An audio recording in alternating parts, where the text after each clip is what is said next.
For more analysis, let's bring in Arthur Dong. He's a distinguished teaching professor at Georgetown University's McDonough School of Business. Always great to see you. A lot to get to today.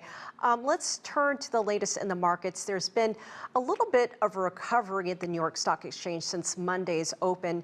If we could take a look at the numbers, I think a few moments ago we were down about 350.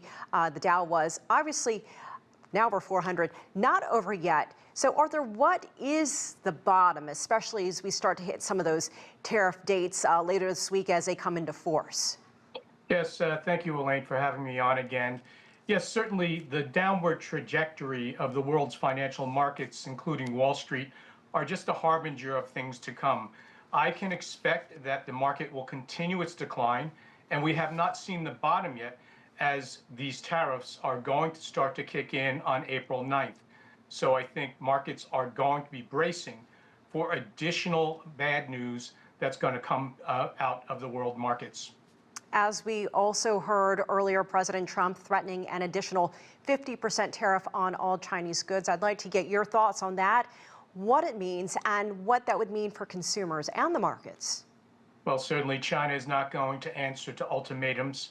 They are the world's second largest economy, and their most recent response is not only predictable, but necessary. So in terms of consumer welfare here in the United States, consumers can expect to see higher prices at the store shelves.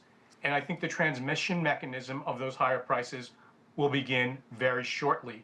So far as American supply chains, we'll also start to see a tightening of American supply chains. And this will have a ripple effect throughout the entire global economy. What do you think are some of the conversations taking place outside of Washington between the other countries? Well, I certainly appreciate the fact, as your commentator just noted, that Wall Street leaders and financial leaders have finally found their voice. We can expect to see a growing chorus of opposition to the Trump tariffs. And so far as the rest of the world is concerned, contagion will begin to spread market to market, from country to country. So inasmuch as these tariffs are aimed and directed at China, Trump has not spared the entire world. And indeed, we are facing the abyss when it comes to global trade. Right, Arthur, the EU and then dozens of countries have all signaled that they're trying to or would be open to a conversation to discuss all of this with the Trump administration. But again, with everything changing so quickly, we have also heard that the president is holding firm that he is not planning any kind of delays on tariffs. What do you see there, and what is happening as possible negotiations take place? And do you think that there is any room for negotiation? I certainly do think there's room for negotiation, as nations across the world have signaled their intent, China included, to come to the bargaining table. But threatening other nations and imposing unilateral tariffs across the board is certainly not a good way to go about this. He's acting in a very undiplomatic manner, and he is putting at risk the entire global economy. So I think we should all brace ourselves for this uncertainty, and markets, if we know anything about markets as well as global business operators, they don't like uncertainty. We just have to bring up the R word, recession.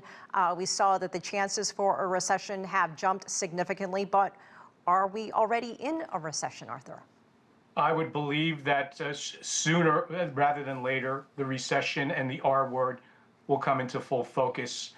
And so President Biden had given President Trump a highly functioning and well-functioning economy, and now all of that is imperiled.